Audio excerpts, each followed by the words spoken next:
Bismillahirrahmanirrahim. Masadir al-qawaid al-fiqhiyah. Ya, dari kaidah fikih ini sumbernya apa? Apa yang menjadi dasar, bukan dasar ya, lebih tepat ya sumber ya. Apa yang menjadi sumber dari diciptakannya kaidah fikih? Ya. Fa masadirul qawaid al-fiqhiyah arba'ah. Masadirul qawaid al-fiqhiyah arba'ah. Awalan an-nas alladhi jara majra al-qaidah. Ya, an-nas alladhi jara majra al-qaidah awil qaid. Jadi nas Al-Qur'an dan hadis, nas di sini maksud di dalamnya Al-Qur'an dan hadis ya. Jadi kalau kita sebut nas, maka yutlaqu ala ayah minal Qur'an atau ala ahadits an-nabawiyah. Jadi ada nas yang memang itu menjadi dasar sumber dari diciptakannya qaidah ya. Famin ayatil kitab allati jarat majral qawaid ya minha qauluhu ta'ala wa halallahu al-bai'a wa harrama riba wa la ta'kulu amwalakum bainakum bil batil khudhil afwa wa'mur bil 'urfi wa'rid 'anil jahilin. Nah, ini contoh-contohnya. Nanti kalian baca saja kenapa ayat-ayat ini menjadi qawaid. Ini ada beberapa penjelasan para ulama ya. Kemudian ya ayyuhalladzina amanu aufu bil uqud. Ya, faman ya'mal mithqala dzarratin khairan yarah wa may ya'mal mithqala dzarratin syarran yarah. Nah, jadi ini potongan-potongan ayat yang dia bisa dikategorikan sebagai qaidah ya. Tapi qaidahnya sebenarnya adalah kepada nas.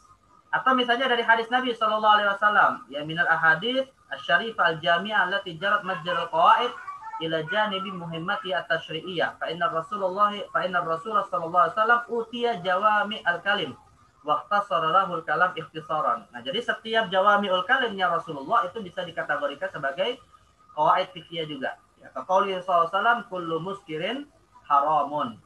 Ya, kemudian la dharar wa la dirar, kemudian ada al-muslimuna inda syurutihim. Nah, ini terkait dengan syartun ja'ali di dalam akad sesama manusia.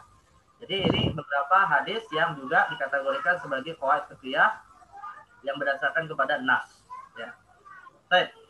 Yang kedua adalah al-qaidah al-mustamiddah minal ijma'. Nah, juga dari ijma'. Nah, kalau ijma' ini ya ikhwan, ijma' ini tentunya datang dari qaul ulama. Jadi nasnya itu, teksnya itu dari pendapat ulama, tetapi sudah pada level ijma'. Ya, sudah pada level disepakati matmunnya oleh para ulama. Nah, misalnya seperti ya, la ijtihada ma'an nas. La ijtihad ma'an nas. Tidak ada ijtihad kalau sudah ada nasul Qur'ani was sunnah. Yang dimaksud dengan nas di sini adalah nas yang sudah tidak lagi terdapat ihtimal taksis ya. Nas yang dia sifatnya sudah sharih, yang sudah qat'i, maka tidak ada ijtihad di dalamnya. Tapi kalau nasnya itu masih muhtamal, nasnya itu masih ada kemungkinan ditaksis, ya, atau nasnya masih ada kemungkinan ditakhir, ya boleh ijtihad di situ.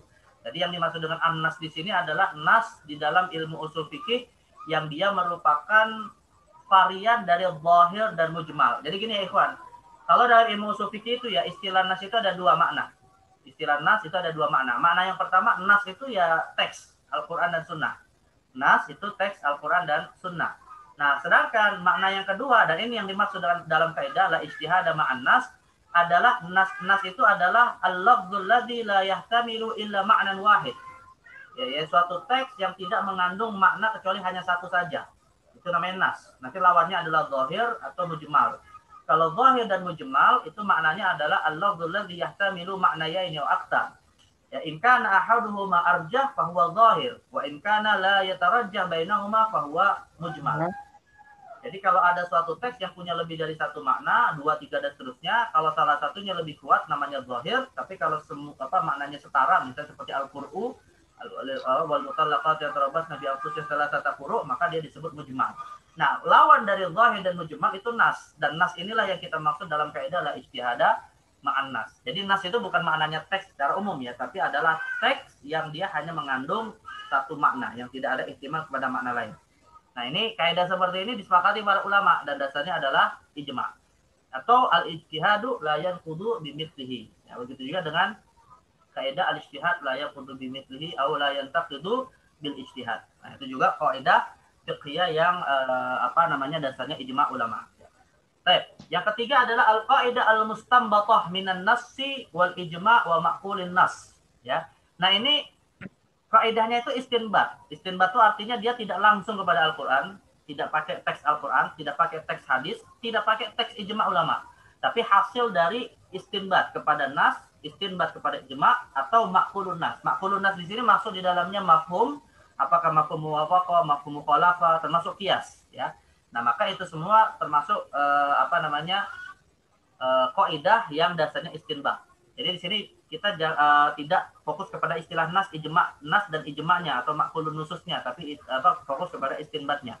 Jadi bukan berasal dari teks Al-Qur'an, bukan berasal dari teks hadis, bukan berasal dari teks ijma, tapi berdasarkan istinbat para ulama atas Al-Qur'an, sunnah, ijma dan qiyas ya.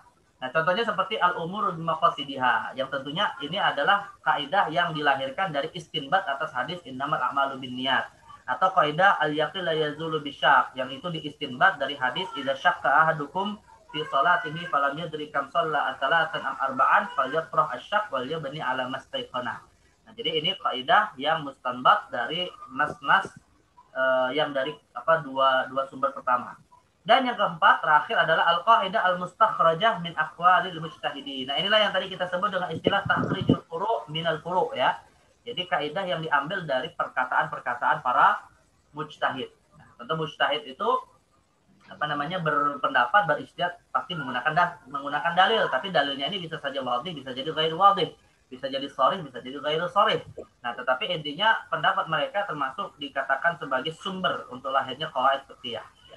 Baik, nah misalnya seperti innama yathbutul hukum bitubutis sabab.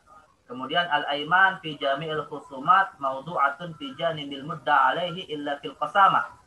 Nah, ya, kemudian juga idza istama'atil isyarah wal ibarah wa ikhtalafa mawjibuhuma ghulibatil isyarah. Nah, ini semua kaidah ini mungkin saya sedikit percepat ya karena waktu, tetapi intinya nanti akan kita pelajari pada pembahasan maqasid dari kitab ini. Tapi ini contoh-contoh dari kaidah yang dilahirkan dari aqwalul mujtahidin. Jadi ada 4 sumber ya untuk kaidah fikih, dari nas, Al-Quran Sunnah, dari ijma, dari istinbat atas ketiga sumber pertama sekaligus qiyas, dan dari pendapat para mujtahid.